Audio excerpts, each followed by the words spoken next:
აფხაზეთის მთავრობის თავმჯდომარე ზესტაფონში იმყოფებოდა, სადაც ქართული ოცნების მერობის კანდიდატთან ვახტანგ ღამბაშიძესთან ერთად აფხაზეთიდან დევნილთა კომპაქტურ ჩასახლებაში არსებულ ძირითად პრობლემებს გაეცნო. შეხვედრისას გიორგი ჯინჭარაძემ აფხაზეთის მთავრობისა და ადგილობრივი ხელისუფლების ერთობლივი ჩართულობით პრობლემების გადაჭრის შესაძლებლობაზე ისაუბრა. დევნილთა საჭიროებების დროული იდენტიფიცირებისა და მათი გადაჭრის მიზნით აფხაზეთის მთავრობა შეხვედრებს ეტაპობრივად ყველა კომპაქტურ ჩასახლებაში გამართავს.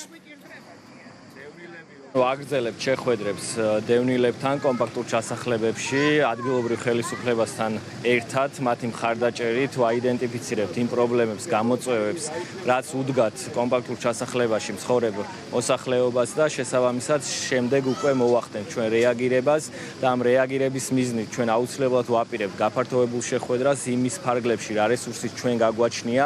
აფხაზეთის მთავრობის თავმჯდომარესთან ერთად დღეს ვიმყოფებოდით დევნილთა დასახლებაში, სადაც წამოწეული იყო სხვადასხვა სახის პრობლემები და მზად ვართ აფხაზეთის მთავრობასთან ერთად უმოკლეს პერიოდში მოხდეს აღნიშნული პრობლემების მოგვარება. შედეგიანი შეხვედრა იყო.